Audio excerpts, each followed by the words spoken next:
Something a little bit different today. I'm going to run you through some of my preparation and bait prep for my carp fishing.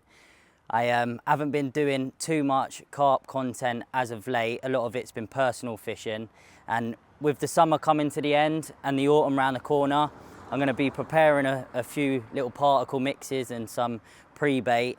So what I'm going to do is head to the lockup, grab some of my particle, get a few bits and pieces that I need to prepare it, and I'll run you through all of that today.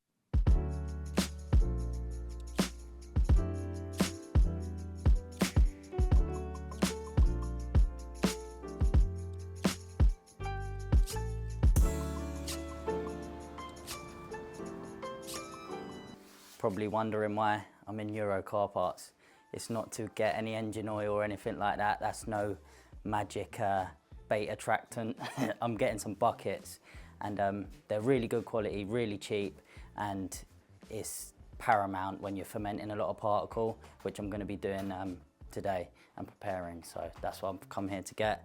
Luckily, I checked that they had stock and they've got a few. So nice new buckets for a fresh autumn campaign.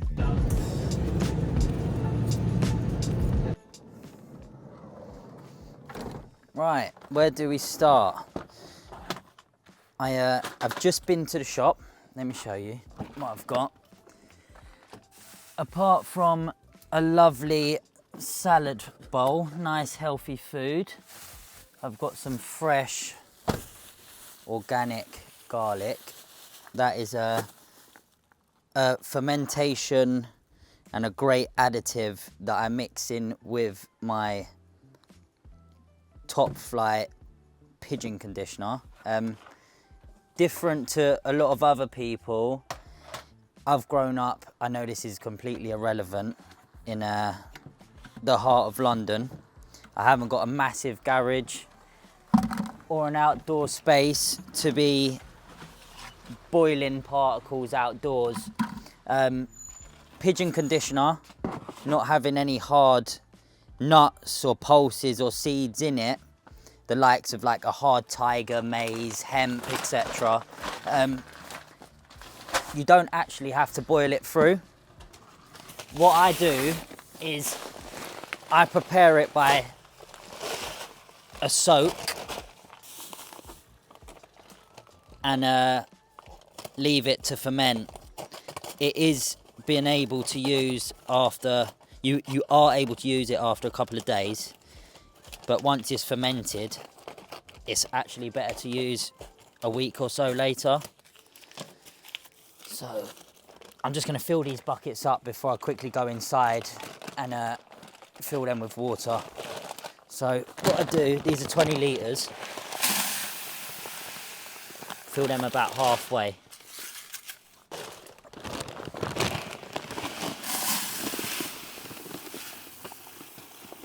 Fill these about halfway. Once this is soaked, you'll end up with, it's still probably another 3/4 of a bucket's worth. It really does swell right up. These 20 litres have become full once soaked. So I'll prepare them. I'll add the garlic once they've been once the water's been added. The tigers as well. I mean, particle really does go a long way when I'm preparing and clearing spots and stuff like that. It's the preferred, cheaper method. I mean, a sack of that pigeon conditioner is about 19 pounds. As you see, once soaked, there's 20 kilos there or thereabouts. Each, so it's around 55 kilo of prepared weight, like in weight wise bait. Tigers the same. These are gonna more than double when they swell.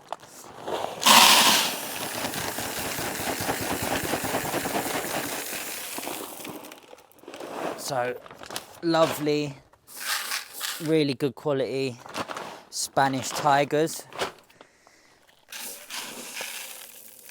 As you can see, with nuts, it is super important that they are prepared properly. So yeah, we'll get round to that after.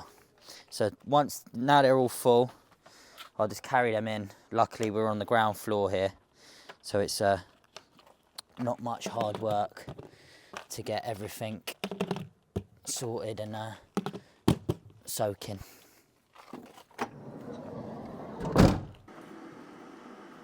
I've got 3 whole garlics here. This is for a couple of buckets of particle, and I'll just spread them throughout both.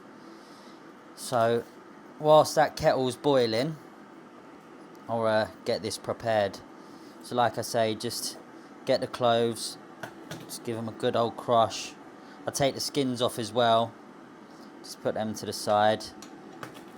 Crush all the cloves. It's so nice, this fresh garlic. I don't mind the smell of it. Garlic is also a really good natural preservative. Not a lot of people know that. And not only it being really beneficial for the carp, health-wise, they're really attracted to it. I'm a bit of a nutty believer of, like, you imagine you come home, your missus has been out, had a drink with a few mates, she's gone and got a dirty, greasy kebab and is smothered in garlic sauce. When she comes home to you, straight away you can smell the garlic. I'm not sure, but I tend to believe if fish have been feeding on an area, surely maybe other fish could smell and sense that garlic if another one goes off and meets his mate. Maybe. Where you been? You smell nice. So yeah, that's been a thought in my head. Not that we're ever going to find out, but it's something that could be true. But yeah, I add a nice generous amount of this garlic to the pigeon conditioner. Like I mentioned, the pigeon conditioner I'm actually scalding. That specific brand, it's not got any hard pulses, nuts, or seeds in it that need boiling through. Anything like your hemp seed, your maize, your tiger nuts, them really hard-shelled particles, they do need boiling through. That's the reason why I use that brand. And for convenience, like I say, it is so important that any other particles do need a preparation of a good soak and a good boil.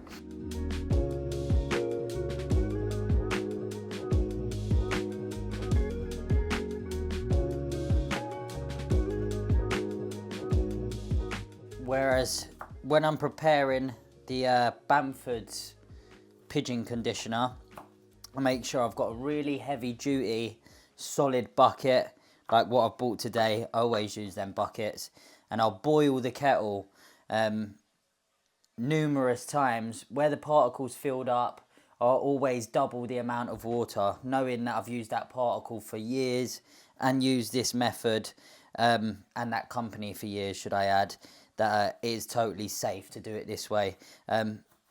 If you're not sure, I 100% will advise that you use this method for your soaking, but also with pigeon conditioner and mixed sort of grains and stuff like that. If you're not sure on the brand or the company, just to boil it through after a couple of days.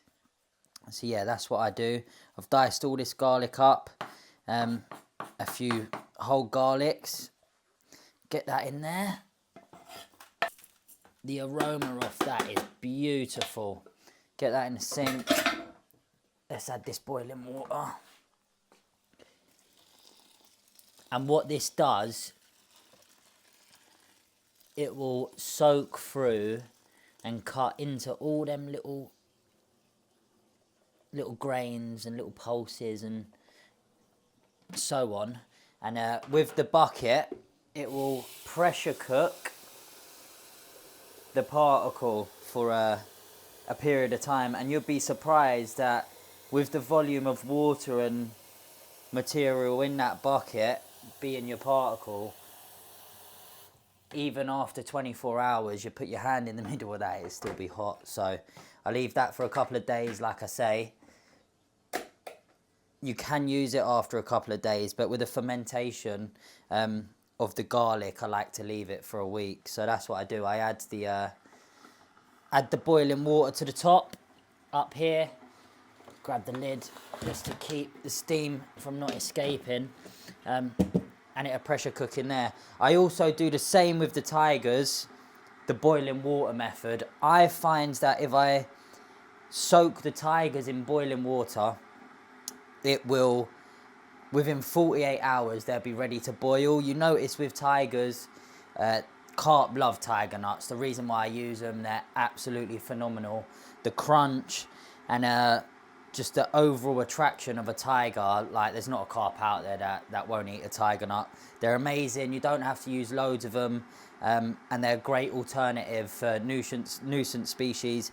The particle, although I am fortunate enough to get boilies and stuff like that, I don't pay for stuff like that. I don't tend to take the mick. I'm one of them anglers, I like to fish my way, and with stuff like that, particle is great for cleaning spots, baiting areas, getting your spots nice and clean, especially during a baiting campaign.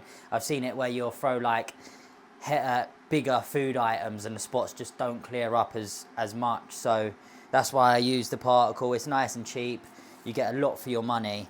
But the tigers, going back to those, soaking them with the hot water for 48 hours, you'll notice that the skin will not be wrinkly no more. With cold water soak, I've noticed that sometimes they're just not quite there. So yeah, that's what I do, 48 hours and then an hour boiling. A nice thorough boil with the tiger nuts. They're so important to make sure that they are absolutely cooked through. You can already see I've added a few jugs of boiling water to this and it is already expanding. There we go. I'll fill this water level up to sort of here and then get the lid on. The pigeon conditioner's done, filled to the top with the boiling water. Gonna seal that. That's gonna pressurize and cook that nicely. I'm gonna do the tigers next. Once I do these tigers, I'm gonna fill this water up to about here as well. I'll boil them in the water that I soak them in. The reason why I do this, and I like to also use the boiling water, is because there's a lot of like nastiness in our water, really. Chlorines and chemicals and all sorts. So boiling it sort of gets rid of a lot of those. So once that's been soaked with the boiling water, I then boil them in that in a couple of days. And once that's done, I'll drain a lot of the water till it's just level with the tigers. And what I then add, for every sort of around about 10 kilo, I'll add a kilo of brown cane sugar and leave them to ferment for around a week whilst the water's warm. What you end up with is really nice, really sweet, sticky, gloopy tigers. It's yeah, something I've used for years. Also with a particle, you can add stuffs like salts and chili, and you can kind of, yeah, you can kind of experiment a little bit. But garlic's really good. Leave it for a week, perfect. You can leave them for a few weeks. The longer you leave them to ferment, the better. The garlic will preserve it as well. The more garlic you put in, it will really hold it. And I've had buckets like that in the van for a couple of months, and they've been perfect. So yeah, on to the tigers. Get these prepared and get them soaked, ready for the autumn campaign. 2 days later. Nice and fermented. It's been bubbling. Oh, look at that. Proper. All stodgy, that's exactly how you want it. Fermented for a week. Smell good, old girl? Yeah? She can smell that a mile off. Yeah, I've emptied a little bit of water just because I've started to fill the pot up to get boiling, but that's what you want. You want your nuts to be fully absorbed. You don't want no no nuts that haven't been thoroughly soaked through before you boil them. Lovely, good quality Spanish tiger nuts these are. And what I'm going to do is get them in the pan, cook them up, and then show you some of the brown sugar that I add to get the fermentation process started. But you can see from, there's already quite a lot in here, that that was right up to there. They're literally more than doubled, so you've got so many nuts for the amount of dry particle. Good sizes too, that's probably 14mm. 8 to about 14-15mm. Here you have it. I've separated the nuts, so there's about an inch clearance and about an inch of water above every pot. That's quite a lot of tigers that was in that white bucket. 20 kilo. I do have a big stainless 40 litre pot, but that only really boils great on a an external burner that's connected to a gas bottle. So for a small little batch of tigers that's about 15-20 kilos, I usually will just do it indoors, because the big stove won't boil properly off of one hob. It really needs a lot of heat. But yeah, it's a standard stainless pots, and when they do get boiling, I'll take the lids off. I just get them up to the boil, and then I will boil them for about 50 minutes. But it's very important that you wait until they're boiling before you start your timer. I don't just slap them in and then time 50 minutes. I make sure they get up to heat, and then that's when I start the timer. Lovely. Look, that's how you want them. Proper raging. You'll get a bit of scum build up. That's just from the skin of the tigers, and the bubbles from the boiling. But I just use a little cup and just skim that off the top. If the water gets too low, then you can always add a cup full of water. I just get rid of that water and just make sure that they're boiling thoroughly. The trick is to not overfill the pots with nuts, and have a fair amount of water so it can be brought up to the boil. But yeah, when you're living with your missus or anything like that, make sure you're doing this when she's at work, because she probably won't appreciate the smell.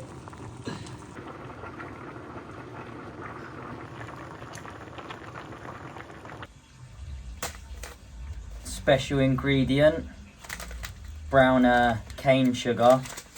For every 10 kilo I add a kilo of this, and I make sure that the water's just level with the tigers, and that starts the fermentation process. And yeah, within 3 or 4 days they start going really gloopy, and that's perfect. Then that's how you want them. So let's get this in now. You can already taste that on my hands, like they're just naturally sweet.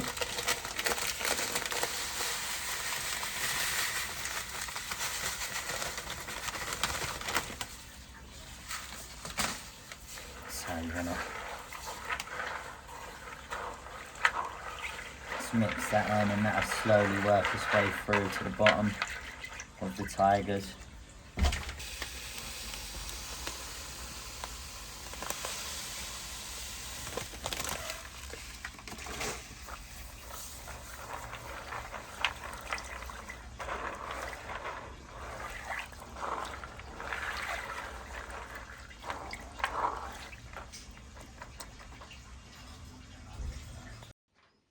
I've got a few kilo of tigers here, the ones that have been fermenting over the last 3-4 days. They're already glooping up nicely. They're nice and thick. Another few more days and they'll be really snotty, perfect, just how I like them. So I'm going to bait up with these. Perfect bait, no nuisance fish are going to get at them. So going to bait up with these. In a few more days the big bucket's going to be ready, and they're perfect to leave fermenting for weeks on end. So perfect.